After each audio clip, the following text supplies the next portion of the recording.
to be with you. 20 years ago, I came in here near Chagford in Devon at 27, and I'd just finished my album, Speak for Yourself. I had never done a record all by myself before.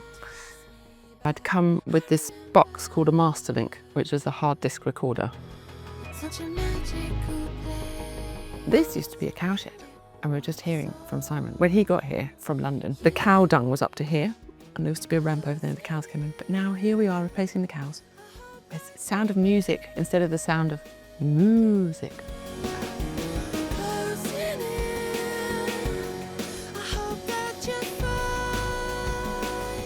And because it's the 20-year anniversary, we wanted to give it a bit of extra dazzle, like 20 years on, because the tech's different, the way we listen to music's different. Totally. At the time, I was playing with analog tape. So you came along with the sort of digital recording. However, the concept of remastering, the way it's always been, is that we take stuff and we put it through an analog signal path. And that always seems to bring something to the party which is unique. Maybe it's going to give you a different take on the record. So that's really the idea, is a concept of remastering. A lot of the kit's the same here, but there are specifically a few items that are different to what we had when we were mastering the original Speak for Yourself. There's a compressor, but it's not necessarily used as a compressor all the time. It might just be because it's got a nice signal path, it has a nice sound. This is better. There's more detail in the way that the audio is dealt with. It's quiet, maybe a bit quieter in terms of noise floor. It's got a little bit more depth and a bit more width, and maybe you'll pick up stuff that you didn't before. That doesn't change the song, it doesn't, but it's a question of the presentation of it. And that's kind of what we've achieved with your record. I can see it looks a bit different. I can see the shape of the waveforms look a bit different. They look a bit more kind of full, because the top is the remaster, isn't it? And the under is the original master. We've got faster limiters now, so it might be half a dB louder or something, or it might be just that we're dealing with the peaks differently, maybe a little bit more contemporary. Yeah. Without it being kind of overblown. Yeah, over loud. And too loud. Yeah. We were trying to get dynamics back into music, but it's really hard to do that because everybody wants everything in your face and wants to be the loudest of the loud and all the rest of it. And even when we did it the first time, that was really important. I didn't want to play that game with everyone. I know it's, everyone feels a little bit fearful and nervous that the minute you turn on their song, it's not going to sound as good just because it's not as loud. Working with you here was the first time I ever really kind of fully understood what could be done in mastering, because before I'd worked with other people for Frou-Frou or for my first record, and it was a very quick kind of in and out job. It was like, okay, let's get the record, put it in order. Yeah, sure, that sounds good. Okay, we go next one. And I never really understood what we could really do with it. And I remember with you, like properly for the first time, like really listening. Well, we did listen. I mean, what we did was once you've got into the analog world, you've got to get back into the digital world. So, and so we listened to various converters. I remember sitting at the back of the console and you were sitting in the middle and I was replugging and putting in a different converter and saying, and then we'd play that and I'd record it and you'd say, oh, well, that one sounds, well, I like that one. And so we kind of landed with a converter that was right for the song or right for the whole thing. It made the bass, kind of narrowed the bass a bit. It wasn't quite as linearly expansive as the other ones, but it just had something about it that you liked. And so we settled with that. The difference between then and now is that what we did was, and I talk about we, so I've got Bill, who we ought to introduce. Bill, it's into the equation. Bill's sitting at the side of the room here. Here he comes. So here's Bill. So Bill Sellar is my young set of ears. So I just said to Bill, okay, so here we go. We're remastering this. I do our digital thing because we've got a few nice plugins that we use on the source. I think that's kind of one of the biggest differences from 20 years to now, is that we have these tools available that can do things that weren't possible back then, and certainly aren't possible in the analog domain. When I first heard the record, one of the things I really wanted to do was kind of bring more detail, but all the stuff that's already there, but bring up the lower level details and stuff by using a saturation, or in some cases a little bit of parallel compression, just to get that before it hits our analog chain, to kind of bring out some of the really nice bits that are kind of a little bit quieter and a little bit further set back. But what you don't want to do is upset the mix by doing that, because you don't want to bring out stuff that obviously shouldn't be. I mean, a lot of these plugins were sort of 10% wet, so you'd find a nice sound and then just dial it in until it kind of complements everything else. We experimented, didn't we, with the multiple different versions and what works and kind of which bits provide character for different parts of the tracks. And it was all really done with a lot of thought to the original record and not trying to take it too far away from what everyone already loves. Yeah, and I would say, okay, Bill, you do this, and then I'll come in and listen. And then I would go, the original is still better. And I'm excited that it has a new lease in a slightly different shimmer and pull, and greets the world in a new way. I think I get off on it in the same way, in a similar way, and appreciate the intricacies of the vocals at the time, which are really extraordinary. The detail and the amount of time that you spent on that is really evident. And I think that's what everybody loved. It was very... Hopefully what we've accentuated even more this time. And well, yeah, hopefully, exactly. That's what we've tried to bring to the party. Wow, I'm excited. Yeah, and just thank you so much for taking all that care and really, really listening over and over again. To know that it was accompanied by this end process, which was equally obsessive as my initial, before I came here. I don't know if anyone else does it quite like you do, which is why I keep coming back. Yeah, you got to go, wow, it's like the old days. We used to go down the record shop and buy the record and carry it religiously back to our flat and put it on the record player and religiously sit with our heads between the speakers, and that's the kind of moment. And you want to go, this is Imogen's latest record.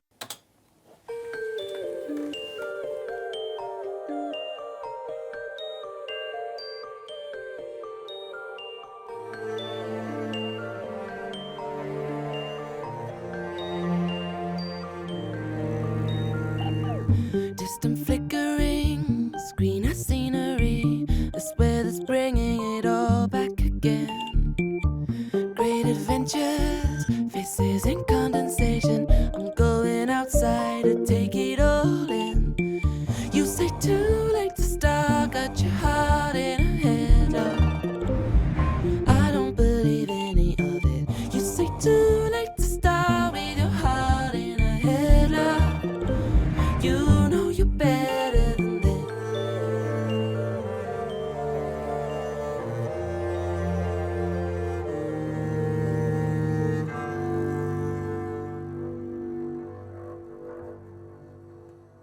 No, sucked, but there's just so much more open.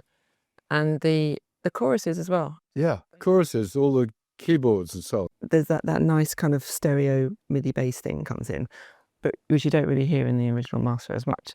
I think one of the big things that makes the waveform looks different is that the sort of the smaller details and the lower level stuff that we brought up kind of fills that space. So you've got kind of a bit more of a dense waveform, but it still sounds like it's got dynamic. The meters are still swinging. It's not pinned. Yeah, it doesn't suck you in at the point of the screen. I love listening, being able to hear all those keyboards, and kind of makes you want to sing along. Yeah, it's beautiful. I love it. I can't wait for people to hear that. I mean, they already love it. It's getting a lot of love these days. Oh, they're a good bunch of songs, aren't they? Those ones, looking back on them. They are a really good bunch of songs, yes. I don't know if she'll ever make anything as good as that, Imogen Heap. I think that she'd had her time. So, what else should we listen to? I mean, the one I really struggled with, but maybe that's not necessary, was... Go on. Well, it was Daylight Robbery. I really struggled with that track. You mean recording it and making it? Yeah. Yeah. But one of my favourite tracks is Loose Ends, which no one ever really gave it any love. That was one of my favourites.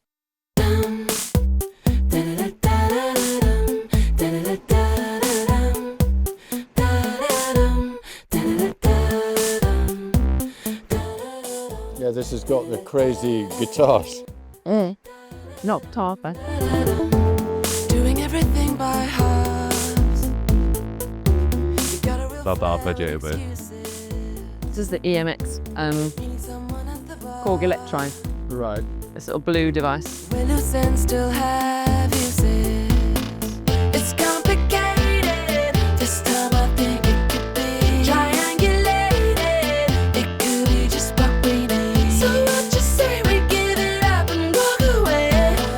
We're overrated anyway.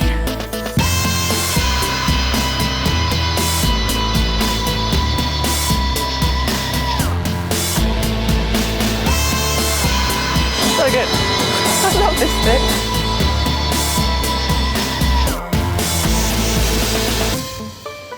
Trains. Tune. I love that song.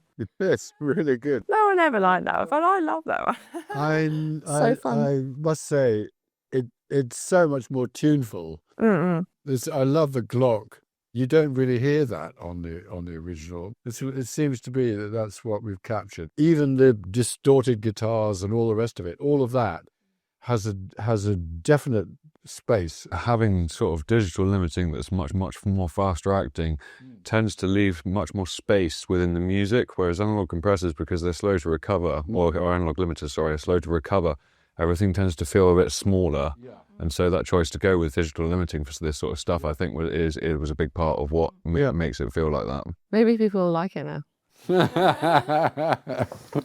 Well, maybe.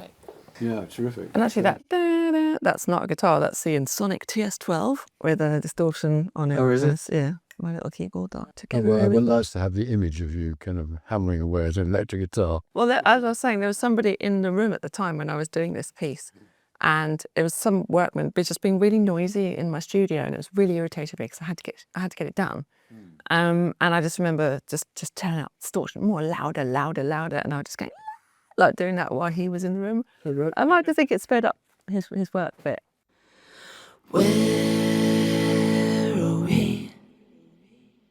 What the hell is going on? The dust has only just begun to fall.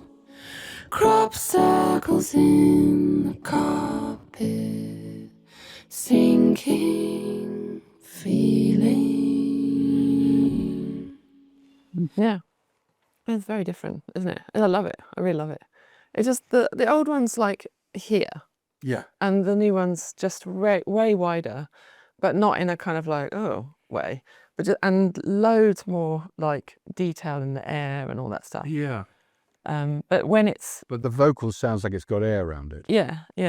But it's not lost any power, and No. it just feels like... It feels a lot more like standing next to you. So it's not actually necessarily more stereo width, but what we've done is used mid-side EQ to bring out more of the sort of the warmth and the reverbs, so that it's, instead of sort of spreading anything out, it's in fact it's kind of just enhancing what's already there. And it's also at 96K. It always amazes me, when you listen to an original master and you're able to get, with modern technology and so on, much more high resolution. In terms of spatial audio and all the rest of it, people listening on headphones nowadays, people are going to hear a lot more in this because because the playback systems are so much better. I mean, people are wandering around with AirPods and all the rest of it, and they sound great. So suddenly, but everything in the step, isn't it? So the sample rate conversions, the dithers, everything that goes into making a record has been improved. Yeah, and the thing about the digital world, about doing stuff in the box and all the rest of it, for years it just wasn't great. It wasn't really. But I was impressed at some point, probably about maybe 5-6 years ago. Suddenly I'm going, well, actually, some of this digital stuff is really good. Some of these plugins for mastering they're terrific. They're analog emulators or whatever they are.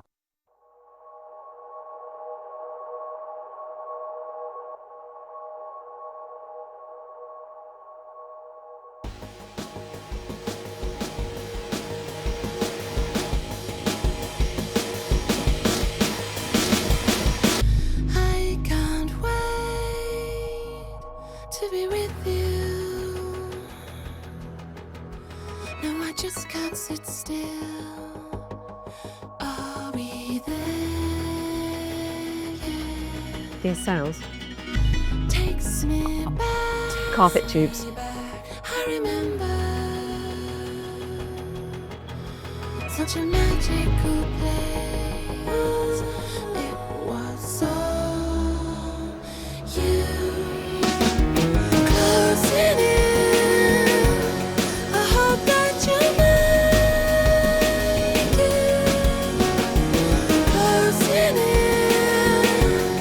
I hope that you find your way.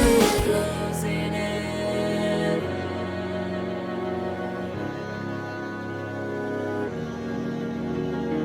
Closing in.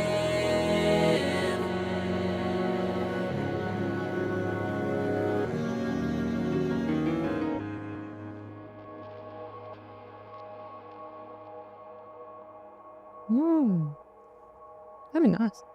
Really nice. Yeah, thank you. Really, really lovely. Very tuneful, that one. Yeah. Yeah, it's lovely singing and that, and amazing mixing. I mean, I just think, cool, blimey. Yeah, don't know if she did it. It's really lovely to hear. I actually don't remember quite a lot of that track. Like I've heard Headlock and all that recently. It's not one that comes up, this one. So it's something, it's almost like I've heard it for the first time in forever. And there's a lot of really nice bits in it. So it's like a new record, makes it all feel worthwhile. Yeah. You know. It's that classic thing, isn't it, of am I making it better or just different? And that can sometimes be a hard line to draw. So it's got to pull to it, the drums and the bass, but then all this kind of, detail and nice kind of journeys around it. A moment I said it, why not? End on the final piece. This one I literally pulled together in record speed because it was coming to the 9th of December, which is my birthday. Because basically I bought all the equipment on my birthday, 9th of December, over 20 years ago. And then I booked the mastering date with you for exactly a year after. And I was like, I have to have it done by then. Right. I can't do it. I can't go, and I couldn't afford to. Like, it was budgeted for myself, studio, everything had to be done. And so I didn't want to miss it, even though I wasn't ready. And I remember this song, I was just like, oh, there's so much to do at the moment I said it. And that it was in so many pieces. And then just because I had no time, it just forced me into what ended up being. So a lot of this was very kind of like, all in the panic and quick, just shove stuff down. I've got to get there, And I love the energy of it. It feels like it has that energy, this track. It has this kind of urgency, and which was felt because I was in urgent mode, having to get to Simon's. But lots of, I didn't overthink this one, and I really love this one. The moment I said it, the moment I opened my mouth, let in your eyelids, bulldoze the life out of me. I know what you're thinking, but darling, you're not thinking straight. The vocal's so dry. It's really nice. Suddenly, things just happen we can't explain.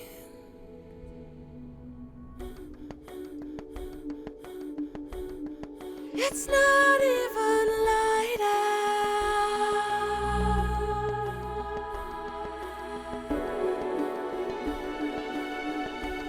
but you've somewhere to be. No hesitation.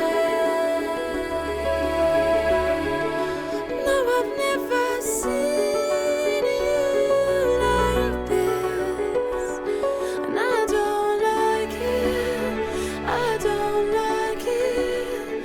I don't like it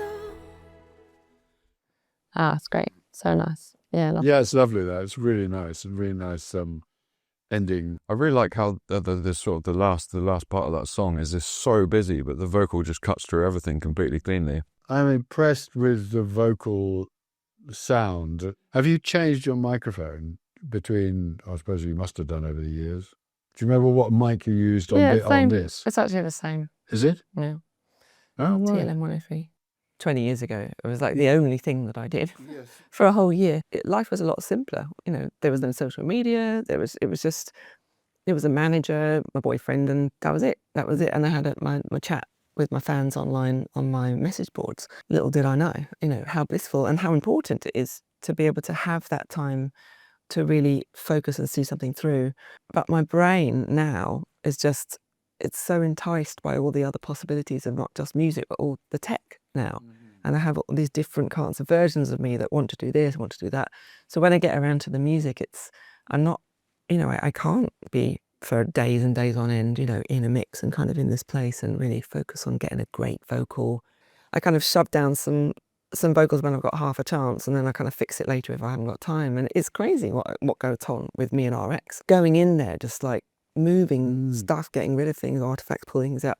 It's ridiculous. And it's become so detailed, so granular, so much now that I've lost myself in it, actually. And so Aftercare, this final piece, which I'll now be working on hopefully next week, is almost like, for me, a closing of this whole era, because I recognise now that the technology is not helping me anymore. It's stopping me. So yeah, I think I've reached my end of this time. Well, then that's good. This is a kind of therapeutic kind of experience, because you kind of go full circle. What I want to do is the thing which I love when I'm making these records is being in the process, but I want to not focus on perfecting what I've had in that process, and instead start to live life by creating things in real time with really good lyrics, with really good sound, building a system, but to the point where Imogen, my AI voice, actually finishes this era for me. With Aftercare, it's her voice, my voice, but it's AI. Yeah. And that for me is just like, I actually can't humanly deal with life as it is, and all the projects and all the music and all the choice. I can't deal with it anymore. I need to have some help, and that's Imogen. So for the new thing for me is finish Aftercare, get this amazing song done, which I love, and then just really just put the tools down and like play and improvise and do live streams. And so thank you for being with me on this journey, this 20-year journey, because it really did start with this, and it feels like, you know, it almost, you know, not in a sad, depressing way, but, you know, Aftercare for me is the kind of the end of it, really.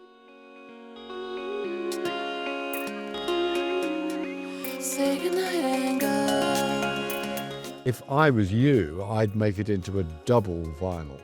Whoa.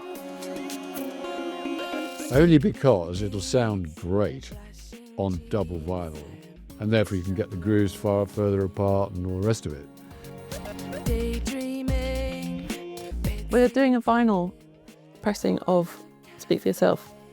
Lots of people are asking for it, but to get the bass response that we hear here today, it would be great to give it more space, essentially. And it does sound beautiful. It's remastered. We might as well let it have its full day. Yeah, I'd be very happy with that. I think that would be, I think it would make a really, really special product. Yeah. Goodbye, everyone. Hope you enjoy it.